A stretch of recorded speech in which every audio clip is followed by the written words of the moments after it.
Hello, this is Dr. Do again. This video is outside of medicine.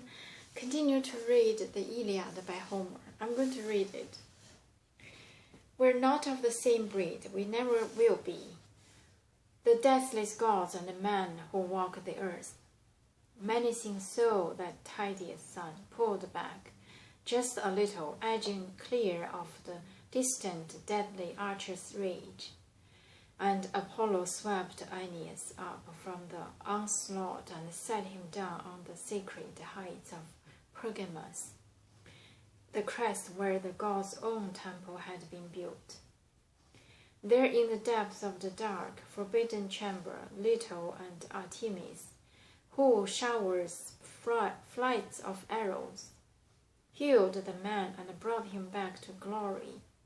But the Lord of the Silver above devised a phantom, like Aeneas to the life.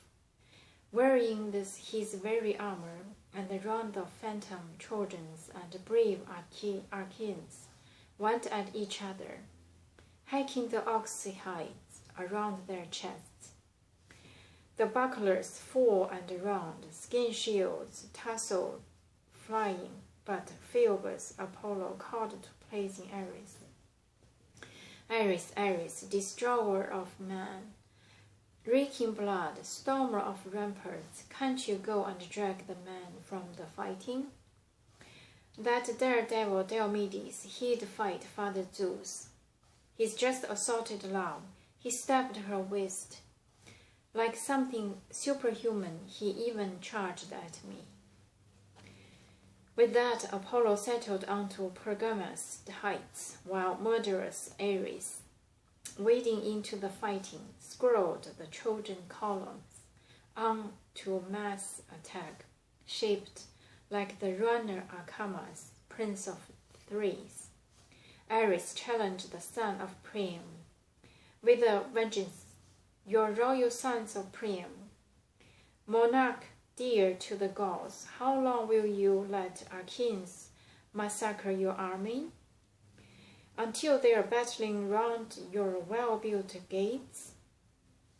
A man is down we prize on a par with noble Hector, Aeneas, proud Anchises' son, up with you now. Rescue him from the crash of battle, save our comrade.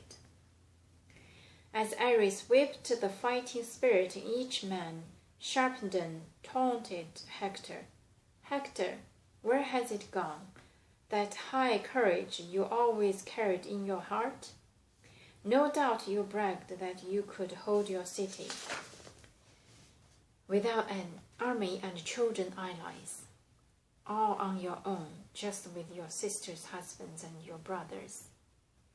But where are they now? I look, I can't find one.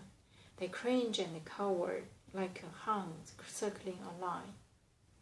We, your allies here, we do your fighting for you, and I, myself, Hector, your ally to the death, a good long way I came from distant Lycia, far from the Xanthus rapids, where I left my loving wife, my baby son, great riches too, the lasting envy of every needy neighbor. And still I lead our nations into battle myself. I chafe to face my man, full force, though there's not a scrap of mine for looting here. No cattle or gold the foe could carry off, but you just stand there, don't even command the rest to brace and defend their wives. Beware the toys of war, the mesh of the huge dragnet sweeping up the world before you are trapped. Your enemies prey and plunder, soon they will raze your sturdy citadel to the roots. All this should obsess you, Hector, night and day. You should be begging the man who leads your allies, famous ranks, to stand and fight for all their worth. You will ward off all the blame they hurl against you. The Sharpedons charge cut Hector to the core. Down he leaped from his chariots, fully armed, hit the ground, and brandished two sharp spears, went striding down his lines, raging flank to flank. driving his fighters into battle, rousing grisly war and round the Trojan world, bracing to meet the Argives face to face, but the Argives closed the ranks and not cave in. Remember the wind that scattered the dry chaff, sweeping it over and the sacred threshing floor. The man, winnowing hard and blond Demeter, cooling grain from dry husk. In the rough and gusting wind, and under it all the heaps of the chaff are piling white, so white the Achaeans, turned beneath the dust storm now, pelting across their faces, kicked up by horses' hoofs to the clear bronze sky. The battle joined again. Charioteers swung chariots around, thrust a powerful fist of fury straight ahead, and murderous Ares, keen to help the Trojans, shrouded the carnage over the dense dark night.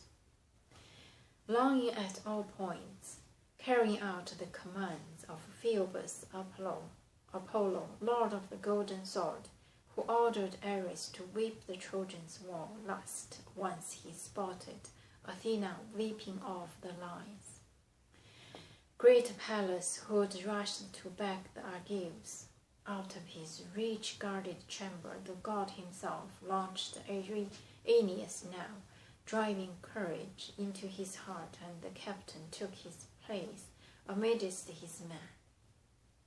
And how they thrilled to see him still alive, safe, unharmed, and marching back to their lines, his soul ablaze for war. But his men asked him nothing. The labor of battle would not let them. More labor urged by the god of the silver bow, and man destroying Ares, and strife flaring on, heading long on. The Achaeans, the two Aeneas, Tydides, and Odysseus spurred them on to attack. The troops themselves had no fear, no dread of the Trojans' power and breakneck charges. No, they stood their ground like heavy thunderheads, stacked up on the towering mountain tops by Cronus' sun, stock still in the windless calm, when the raging north wind and his gusty reaping fronts that had screamed down to wrought dark clouds have fallen dead asleep. So staunch they stood the Trojan onslaught, never shrinking once as Atrides ranged the ranks, shouting out commands. Now be men, my friends, courage, calm, take heart. Dread what comrades say of you here in bloody combat. When men dread that, more than comes through alive. When soldiers break and run, goodbye glory, goodbye all defenses. I'm going to stop here and continue next time. Thank you for watching.